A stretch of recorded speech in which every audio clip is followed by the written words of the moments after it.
Welcome back, folks. This is the WP-Tonic show. I am Steven Souter. My first time leading this show. Got Jonathan Denwood here and Jonathan Wold. How do you pronounce it? Wold's good enough. Perfect. Got it, man. All right.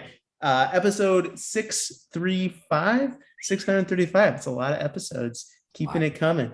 Today, we're going to be talking about SaaS and the WordPress ecosystem. It's a big topic, a lot of things to cover, a lot of things to unravel. But before we dive into it, we're going to get a quick word from our main sponsor here. All right. Well, welcome back after the word from our sponsor. First, before we dive into the topic of SaaS and the WordPress ecosystem, Jonathan Wood, would you please introduce yourself and just tell us a little bit about yourself? It's really strange watching my co-host do the intro. He did a much better job than me. I don't know about that. I'm the founder of WP-Tonic. We're a hosting support platform for if you want to build a membership or a learning management system on WordPress. We remove all the headaches, so your experience is sweet. Back over to you, Stephen. Fabulous.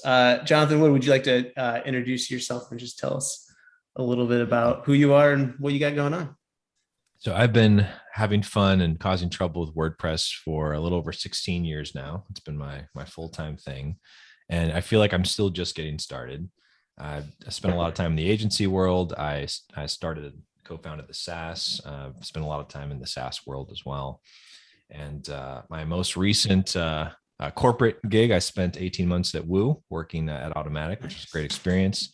I'm now back out in the world of business, and I recently joined PostStatus. I head up partnerships over at PostStatus, and I'm always looking for things to do in the WordPress ecosystem. Have a lot of fun with it, and my focus in general is on strategic partnerships, helping companies kind of get connected with each other, and that has me touching a lot of the world of SaaS. Cool. So let's dive into this SaaS and the WordPress ecosystem. I think maybe for our listeners and viewers, maybe we quickly define what SaaS is, just so we all start on the exact same page. Yeah. So from my perspective, SaaS is software as a service, right? Where it's and in general, the distinction is going to be a problem that's being solved by some software that's not running on your environment, right? Someone else is like, hey, we're taking care of all of it for you. And it will, you give it some input, even if that input is just your credit card information, and the output is, whatever problem they're solving for you. And that's in distinction to within our context of WordPress, within this ecosystem. It's like you might have a plugin that you install that does everything locally in your environment, whereas a SaaS might integrate with your WordPress install via a plugin, but there's something happening on an external server where whatever magic they're offering is happening, and it does what it does. Got it. So like traditional WordPress, you go out, buy a plugin, you install it, all of that code, everything that's happening is being executed on your WordPress site. But when we start getting into that SaaS ecosystem, we have some magic or some cool things that are happening off WordPress somewhere else, but like linking back and giving a great example would be one of Jonathan Denwood's favorite plugins, which is Jetpack. And what that does, install Jetpack locally on WordPress, but it doesn't really do what it does unless it connects to the servers. I don't think, John, you want to, for the listeners' lack of confusion, call me John, both of you. I really, Jonathan, I'm sorry. I don't think that was the best example. I'm sorry, Jonathan. Lovely people, the Jetpack. So apart from the Jetpack example, this is where this might work together, in my opinion, and I thought you were the right person to have on the show and ask this, Jonathan. Is, you've got the plugin model, you've got the platform WordPress, and then you've got all these SaaS kind of because I'm looking at my educational membership. That's where I do business in WordPress. And our main competitors are the SaaS providers like Kajabi, Teachable, Learnable. They are the competitors, the SaaS. But where I see maybe interesting possibilities are hybrid between WordPress and some functionality, some things that can be done on a SaaS. But combining, am I talking a load of dribble? So there's actually an important framing context for this. I'm glad you brought this up. So one of the concepts that I found really helpful is if you think about WordPress as an operating system for creating on the open web, right? Like, so what that means is like, if you want to create a thing, like you're going to choose some operating system to work with, right? And we use operating systems to run our computers, our phones. And if you're going to build something on the web, you're going to use something to do it. And you got a couple of options. You can use an open source operating system like WordPress. You could use other ones as well, but let's put WordPress in this bucket. And on the other side, you can use a proprietary closed source operating system. Like you could use something like Wix or Squarespace as the operating system for your entire web presence. And that becomes the point that you're going to integrate with. My hypothesis, like what I sort of care about is if you're going to have a presence on the web, if you're going to build a business on the web, there's a big advantage to owning the operating system, right? That thing that you're going to build on, right? And WordPress, it's open source. You can do what you want with it. And the ideal in my mind, because SaaSes are great, they provide a lot of value. But at the end of the day, if you're building something, you want to think really carefully about, are you comfortable building in a situation where you're just a renter, right? Like if you build everything on that SaaS, then it's really theirs and you're just renting it. Whereas with WordPress, you can create this foundation that's yours. Now, if you're going to do cool stuff, in general, like you're going to need to go beyond what WordPress gives you out of the box. Like in the operating system context, very few of us use an operating system without a bunch of apps, right? Like it does what it does out of the box, and that's great. But most of us get the real value when we install the apps. And in the world of business, a lot of the things that we need like rely on third-party services, right? Like there's a lot of things that can happen behind the scenes. A great basic example is if you do anything in the world of commerce, you're relying on a SaaS to process payments for you in the majority of cases, right? Like that's kind of a no-brainer. Yet you can have WordPress, WooCommerce, and as your operating system base connected to a SaaS to handle payment processing, connected to another one for security, any number of things. So if you take those different like constructs, it's like, you need an operating system. I argue that it's much better to own the thing that you're building on. And then that takes you to that hybrid model where it's like, okay, WordPress is at my core here. And I've got the flexibility, the autonomy, I've got the community that I'm a part of and all those values. And then for the things that I need to do for my business, then I'm going to find both the native plugins and also the SaaS like integrations that I need to get what I need to do. And the tension for me as someone who like believes in the power of the open web, I think the SaaSes are great. They should do their things. I don't want to see like that would be an overall challenge I have with something like a Wix or a Squarespace or even Shopify. It's great for what they do. I just don't want to see that become the web. Right. How would you draw the line between like what you should own versus what you should just get from a SaaS? Like credit card processing, clearly it's going to be better to let Stripe or PayPal or whatever other service you're using, because you don't want to process payments yourself. Like that's a whole legal, scary area to get into. But let's say we get into, I don't know, like pulling in like Instagram, right? Yep. I could there's SaaS things that I could subscribe to that pull in my Instagram feed to my WordPress, or I could get a plugin that does that, or I could build it myself. Like where's the line where you think that, no, you should own this, or no, like it's better to go SaaS? It's a good question. And the cop-out answer is that it depends. However, like here's how I tend to think about it. The decision one is at the operating system level.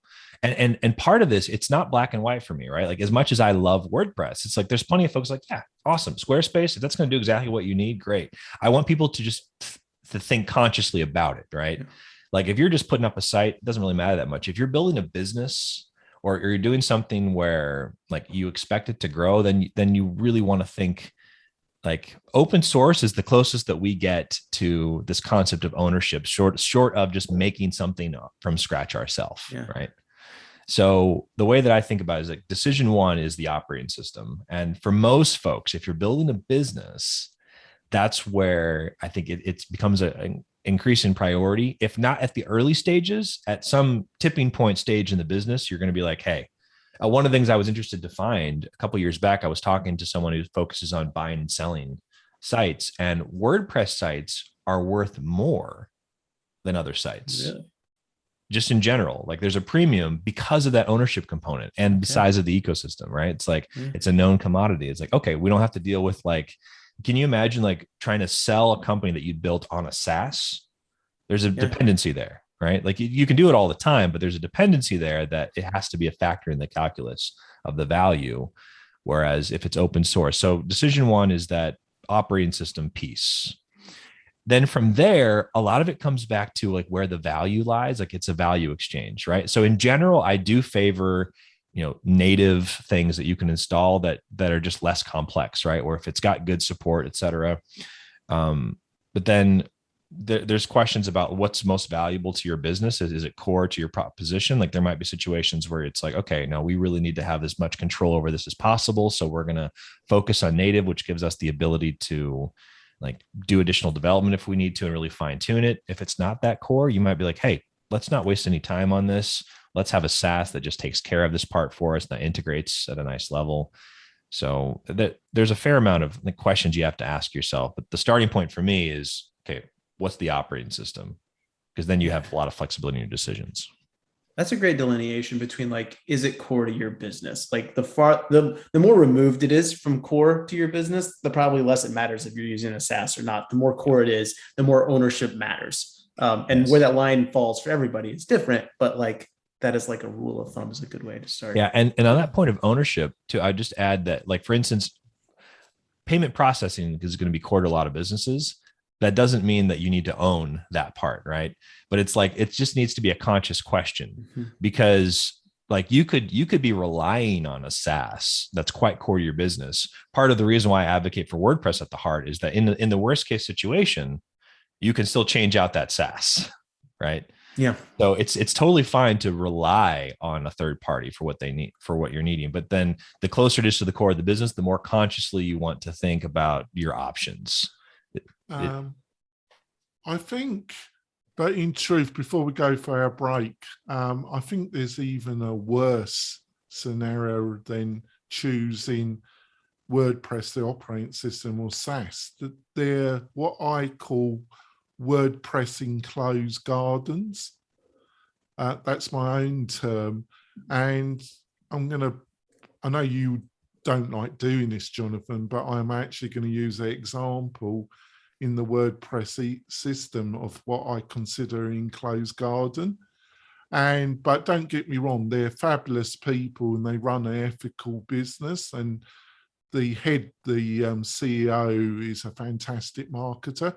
But my example is Fry Themes, Jonathan, where for understandable reasons, they, in my opinion, have built a enclosed garden where you get all the overhead of an operating system, i.e. you have to host it, you have to make sure all these external plugins work.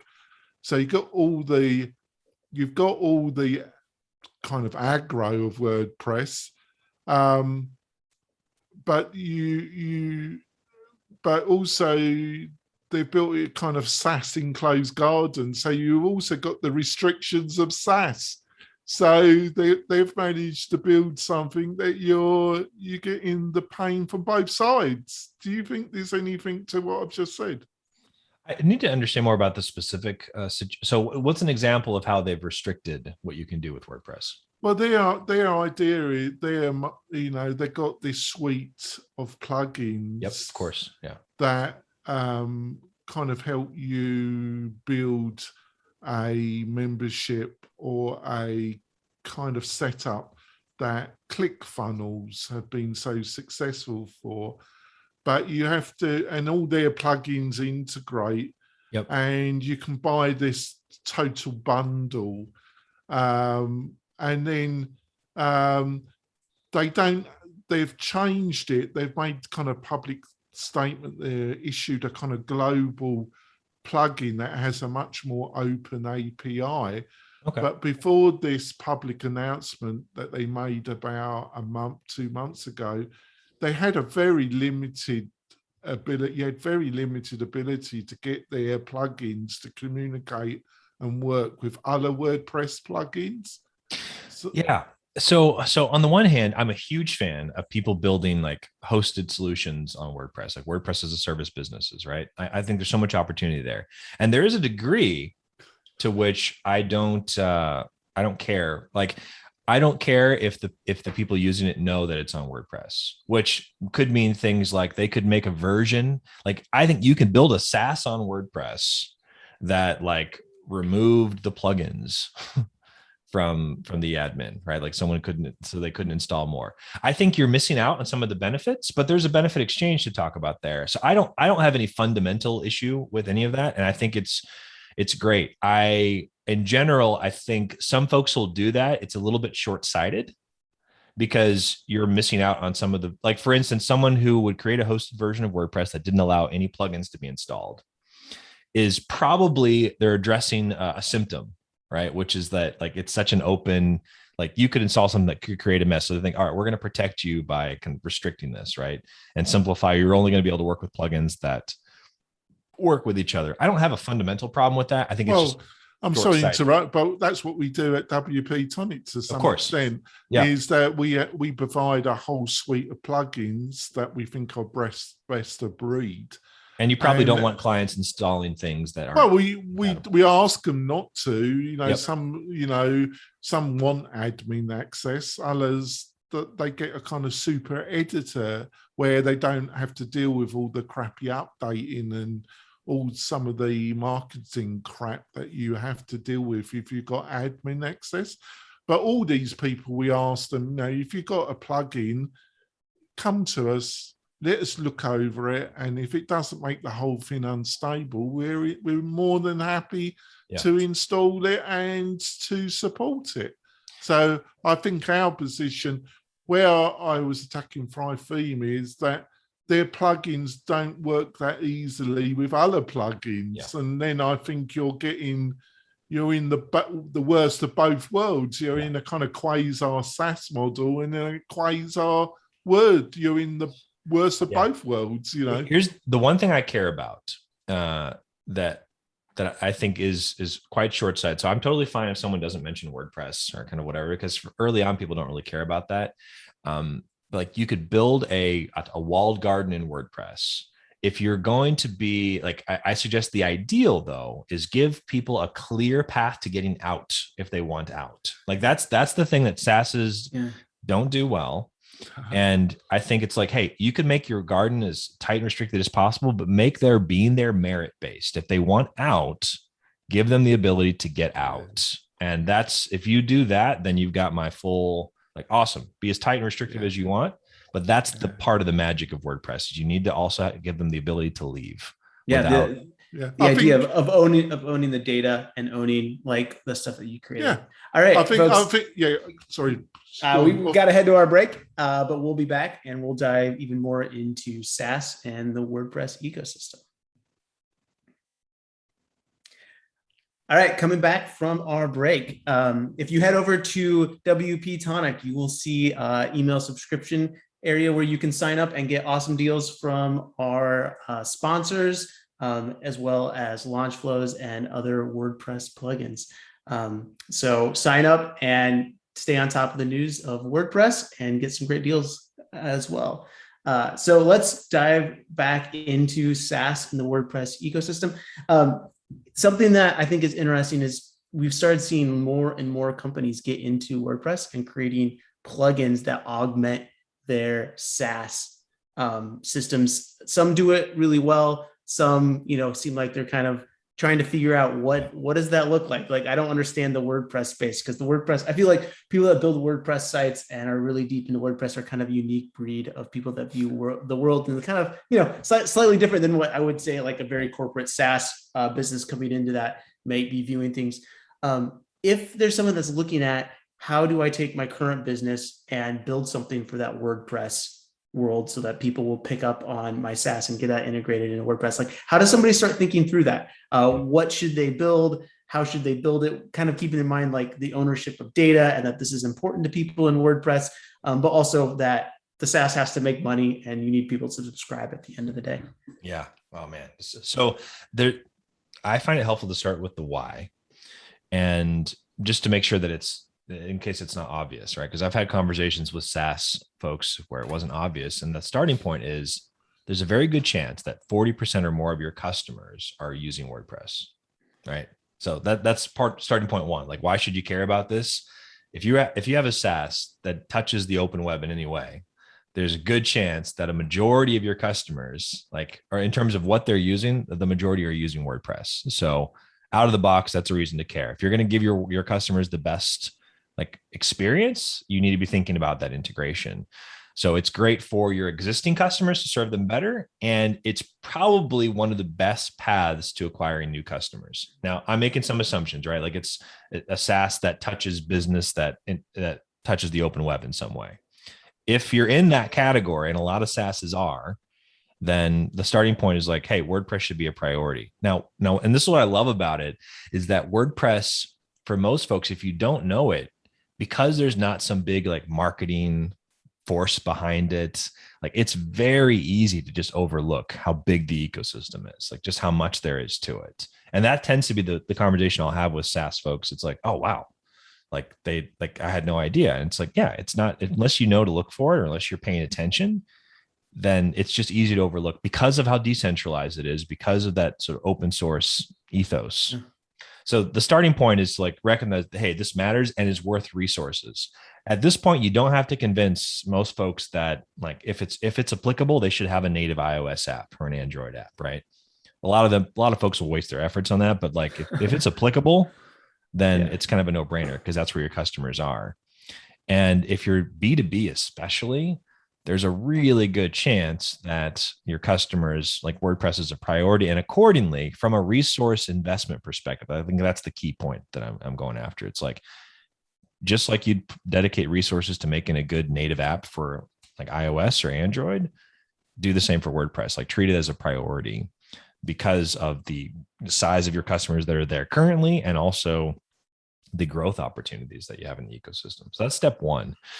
From there, man, and this is a little bit of speaking to us as an ecosystem. It's not easy. Like, we don't make it very easy to create great, like, if you don't know WordPress well, because if we just sort of took a survey of some of the top plugins in WordPress, for those of us who know, it's like, okay, yeah, this one feels great. It's native feeling, like they do a good job. And we could point to ones that don't do as well, but a lot of that's inside knowledge today. And one of the opportunities that I see for us broadly that I'm passionate about is like, man, we have to standardize more of this, not by forcing, but by merit, of like saying, hey, this is what does it look like to have a design system for WordPress, where someone who doesn't know WordPress could come in and make a plugin that feels native. Like, one of the things I've seen is like SaaS companies who are very well-meaning, who'll put a bunch of resources in and they'll make like a plugin for WordPress that just doesn't feel native. It's like it could look super cool. Like, wow, this UX or UI is awesome. But like, I don't want to hop into something that looks completely different and buttons are who knows where and have to learn it again. And it's like, and what's the alternative for a lot of them? Like, the reality today, and I'm hoping it gets better quickly, is that you kind of have to know someone. Like, you either find an agency who's used to doing it, or find some freelancers, or you could like tell your team, like, hey, let's go look at these plugins and sort of copy what they're doing. It's open source. You can do that. But it takes some like personal guidance. We don't have really strong, like, there's not a design system that you can just go into and use as a starting point. It's a bit of a mess. So I'll jump to the guidance there for a SaaS. Is once you've recognized the value, and if you're listening to this, you're already at an advantage, because you've taken steps towards like into the connecting to the community, which is that point, right? Like, you got to ask around. You show up in, whatever, not WordCamps right now, because there's not a lot of that happening, but you figure out ways to get into the community. I'll plug my own poststatus.com, like figuring out ways to find folks that you can ask and get that guidance. And for us as a community, we need to make it easier for folks. They shouldn't have to know someone to figure out how to do this stuff. Yeah. Over to you, Jonathan. Yeah, just a quick question before we wrap it up and we go into the bonus content. About 2 weeks ago, I went to Portland for a conference, a live conference, Jonathan, held by Rob Whaling at a microconf. And they had one of their speakers was a Georgian girl, and he's the founder of Rayleigh, which built their business on Shopify. By my memory, it added a better shopping cart experience. Nice. Well, it was nice, but then he was describing he still runs the business, but he's put a person in as the CEO because Shopify went to him about a few months ago and said, well, we're not going to allow you to get any new users. Because they compete with their own product, their own cart. Because we're going to go into your space now, and we're not going to put you out of business, but it's not going to you're not going to get any new people, right? Which effectively will put you out of business. Yeah, effectively. And that's the words they use. He's got a very good relationship with the Shopify people. I understand they're quite nice people. They're not all, as I would put it, ball crunchers. And then I asked him a question. I said, on reflection, would you have, should have you built something on the WooCommerce platform? And he said, on reflection, it would have been a much better idea for my company because I'm looking at new possibilities, and we're going to keep my 25, 50 people that work, and but I'm looking at new possibilities. Yeah. I think a lot of people, they should learn from that, shouldn't they? Yeah, it's like again, it can be great. Like I'm not fundamentally opposed to any of these SaaSes and the renting platforms, right? Like they can provide a lot of value. There's a lot of benefit to it. At the end of the day, though, I want people to ask those questions like, am I okay? How far am I willing to build on this? How much confidence do I have in the fact that I can't control what's going to happen and the rules that can change? And as long as you're comfortable with the answer is awesome. I think a lot of folks haven't asked that question. And if you ask that question, and it's like, okay, where is this going to go? Then that ownership concept, I think, becomes a lot more relevant. And for a lot of folks, they're not, many people, for instance, don't know how big Woo actually is compared to Shopify, because Shopify kind of gets all the attention. Well, it's a bit like, just to wrap it up before I throw it over to Stephen and we wrap it up and then go in bonus. I think Shopify is fantastic. I think Kajabi is fantastic for the right person. Yes. But they're very, very good at their propaganda. And I think WordPress just isn't very good at their propaganda. Good. It's those marketing budgets. You got to have that budget to put up the billboards. It is interesting what you brought up, John, about like Shopify shutting somebody off. I was talking to a company fairly recently that does stuff in the guns and ammunition space. And they were getting some flack from Shopify. And regardless of like your moral views on guns and ammunition and stuff, just the idea that like you can build a large business that's doing thousands and thousands of dollars of revenue a day. And then because of whatever sentiment in the world has changed and moved, there's somebody that controls the key that can turn you off if they want to. I got to tell you, in my experience, one of the things that I have to deal with in WordPress is that there are sites on WordPress that I wish didn't exist. Yeah. And I'm happy that they have the ability to exist, right? Like that, there's that give and take, right? Like that's the other side of this open web. And I think it's important because I think you're so right, Jonathan, because if you really believe in freedom and purity, it's not defending the people that you like and agree with. It's defending the right of people to speak that have views that you fundamentally don't agree with. To some, there has to be boundaries, like in anything. Yeah. But there's some people's views that I just won't mix with because they're so extreme and so immoral, in my opinion, that I don't want anything to do with them. But it's a broad band, isn't it? It's it's really defending the people that you really think they've got really crappy ideas, but they've got the right to express them. They do, whether I like it or not. Yeah. It's time to wrap it up, Stephen, for the Before- podcast. Go ahead, Stephen. Well, thanks guys for joining us. Episode 635 of the WP-Tonic podcast in the books. Thanks, Jonathan Wood, for joining us. We will be hopping over to bonus content, though, which you can catch on the WP-Tonic Facebook page and the YouTube page, which will keep talking about SaaS and WordPress, and specifically around, can somebody build a SaaS solution on WordPress itself and use WordPress to power that? Jonathan Wood, could you tell us how we can find out more about you, where we can follow you and get more information about what you do? I assume you meant Wold. Wold, sorry. Yes. Yes, jonathanwold.com. I'm also up on Twitter.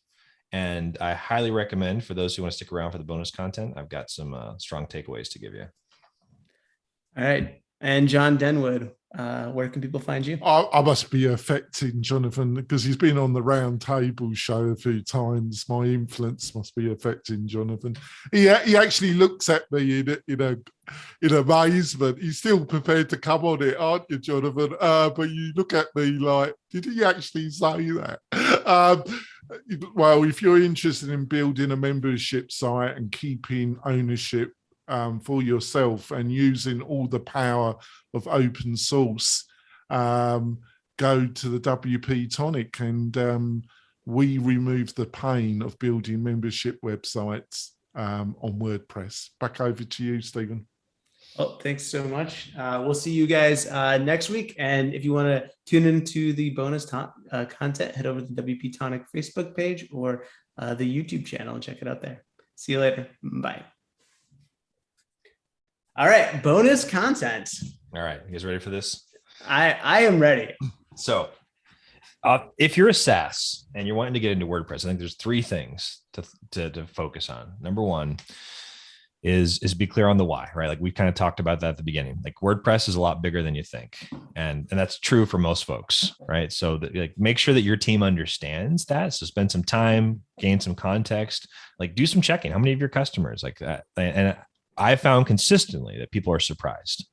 Oh, and a good example being like people just having no idea that Woo is actually bigger than Shopify. Like you wouldn't think that, right? So there's that part of it. There's the why.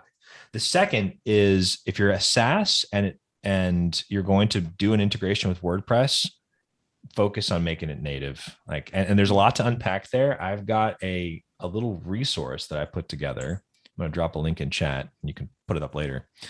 So I started this little concept a couple of years back called Open Rank, where I wanted to give SaaS creators the ability to evaluate themselves and like questions to ask. So I put together like 5 categories and questions to ask, where you can go through. Like number 1 is a user experience. Number 2 is like support. Like how are you going to support the ecosystem? The category 3 is like, what's the level of integration? Category 4 is best practices. Are you following them? And then number 5, which is a big one to me, is contribution. One of the big aspects of being well connected to the WordPress ecosystem is contributing. Like, how do you help to, so that if you want to build something that really feels native, this is going to be a good starting point. There's, of questions to ask yourself. Third, if you want to build traction in this ecosystem today, the best path is going to be strategic partnerships. If, for instance, you're in the learning space, like talking to Denwood here and being like, hey, he's doing like if you have a SaaS that touches on some aspect of that, like you got to find the folks who are already serving the customers that you're after in the WordPress ecosystem and partner with them. It's a bit of a wild west still. One of the things that I'm passionate about is just seeing us like professionalize what it means to do partnerships in this ecosystem. That's where the opportunity is, though. People who already have built up audiences. And so for you as a SaaS, like that can be the part that's quite intimidating about a decentralized ecosystem, is that there is no central app store today, right? There's no central like thing to do. You could partner with Automatic, which can be a good move for a lot of folks, yet they're only a small part of the ecosystem. And so the work ends up becoming connecting with the community, finding out who are the right partners, and then creating partnerships with them. That's how you grow the audience. So, yeah, I'm also I was talking to a client, a corporate client, yesterday, and I pointed out to them that I knew another medium-sized company that got. I'm trying to find the right words here, Jonathan. They got sucked into the world of Salesforce and their consultants, right? And don't get me wrong, I admire the founders of Salesforce and the platform, how they market and how they built this giant.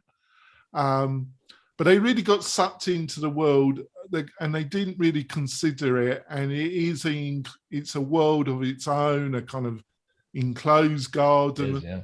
And they got sucked in. $1 million later, they realized that Salesforce was not the right platform for them. And they laid down over $1 million in consultation, all the things that come if you're going to move into the world.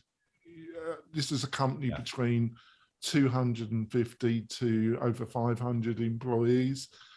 And in the end, they just had to walk away from that $1 million investment. I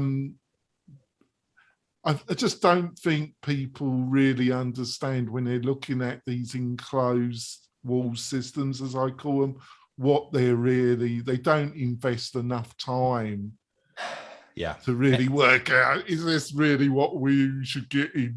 And it's important to see it with these people. They got to see it in contrast too, because that's what, like, if you look at it in contrast to WordPress, like, it still might make sense strategically, but like a lot of times folks don't consider their options in contrast to like a different possibility, right?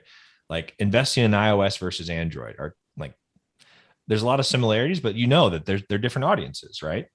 So for instance, if I'm working with like super high enterprise, like I can see a lot of reasons why I would justify a Salesforce investment into their ecosystem if that's where my customers are. Yet I need to do that in conscious contrast to, okay, but take WordPress. There's a lot of enterprise WordPress as well, and the reasons why they pick that versus Salesforce, and it's not even mutually exclusive, right? That there's worlds where you can touch both. The mistake that I see most often when people are evaluating these platforms, these proprietary operating systems, they don't do it in contrast of their options. They're just sort of looking at it for its own sake. And it doesn't, like, the cracks, the positives and the negatives don't really show up until you look at it in comparison to an open source ecosystem. Yeah. I was talking to a business owner, and about just like, how do you make decisions when there's so many variables and you don't know where you're going to be in like 2 years or 3 years? How do you choose what platform or what tool to use? And his advice, which I think it kind of just corresponds to everything you've been saying, is that he always chooses the one that fills the most needs, but also has the easiest way out. So like the easiest way to migrate data out, or the easiest way to make a switch. Like what's going to be, what fulfills the most things and allows you to switch easily, instead of just evaluating what will work or what solves the most problems right now and using that as your litmus test. When you have a lot of variables and you're young and you're starting out and you're figuring things out, oftentimes there's a lot more things that you will need, or that you thought you need, that you absolutely do not need. So having that easy migration path, which goes to, owning your own stuff and your own garden, stuff like that. I want to bring up Jetpack with you, Jonathan. I want to be fair to Jetpack because, offering a all-embracing plugin for the kind of newbie internet person that just wants to get up a small website, maybe for a small business, and they just want to get it up and running, and they don't want to have to look at the 50,000 plugins that are offered and work out this one, that one, and then work out why one plugin is taking my website down or won't work with this other plugin. But on the other hand, in practical terms and also in philosophical terms, I just think, the idea of a Swiss Army knife goes against, to me, what made WordPress such a success. It's open source, but also you could bolt on the best of breed. You could take from this menu list of these experts that concentrate on solving one problem and then fit it together, rather than, because when most companies, when they get to a certain size, certain part like Kajabi tries to make out that every element of what it supplies. There are certain bits that it's really good at, but there's other bits that just lie unloved. And this is always what happens, where you don't get that, because each bit is the laser focus of the owner and team of it, and then you bring it together, where to me Jetpack is anathema to me. So I do have lots of thoughts on Jetpack. Was there a question in particular? No, I just kind of, am I being unfair? Because I do understand for the beginner it is attractive, but well, I think first off, what you described is I think the like philosophical ideal, but is often not the reality. No. Right. Like these different parts sort of being able to, well, okay, let's even challenge that for a moment. Let's say in theory, there are all these like perfect independent parts that work together. The challenge is often finding those, right? Because I think we could agree in theory, like there are like, well, that's why these membership people need to come to WP-Tonic, isn't it, Jonathan? Because we've done that for them, haven't we? And for vertical after vertical, that same challenge exists, right? Like whatever problem you're trying to solve, it's like, unless you know, and we all know this, like there can be like, oh, you want some custom fields? There's a number of different options. They have their pros and cons, right? Like you want some, like, so I'll say this: Jetpack to me is still working out what it's going to be when it grows up. So there's this degree, like one of the problems that I see in the ecosystem broadly is, especially for the beginners, are like, as WordPress grows, we're presenting them with more and more and more decisions. And that ends up having a negative effect, right? Where like, if they get connected to the right people, they'll serve as their guide through the decisions. When I think about the ecosystem as a whole, though, I get concerned. I don't want unintended gatekeepers, right? Where it's like, if you don't know someone, you're not going to have success in WordPress. And whether Jetpack, like, there's questions about, you know, what its true potential is, like when it grows up. I do say that there are needs in the ecosystem, which I tend to find be best solved at the hosting level, for these like curated experiences where it's like you're taking care of decisions for someone and doing that curation for them. In general, like what Jetpack represents, and both what it is in reality, can end up being a part of that curation because of the third, like the SaaS components of it, like the magic that it can bring, like, that a SaaS can bring. But oftentimes when I evaluate, I tend to evaluate based on potential, not based on like what it is today. And it has a sweet spot, but I think for folks like yourself, John, it can be, you know, it's like, okay, you see the challenges because you know about, okay, I could use this for this and I could use this for this. I don't need like this monolithic thing, right? You have that knowledge though, and a lot of people don't. Yeah, I think that's fantastic. Do you want to wrap it up, Stephen? Yeah. Looks like we're at time here. Jonathan Wold. Wold. Jonathan Wold, thanks so much for being on the podcast. Really appreciate you sharing your wisdom and insights into SaaS and the WordPress ecosystem. It's a big place out there, and it's fun to see more and more SaaS companies building plugins or integrations into the WordPress. Pleasure. I think, like we talked about, there's a lot of pitfalls in there and ways to be involved in the community, and being a part of the community, embracing the open source methodology and idea is really the key to it all. Thanks so much for joining us. We'll be back next week. Everyone have a great week. Bye. All right.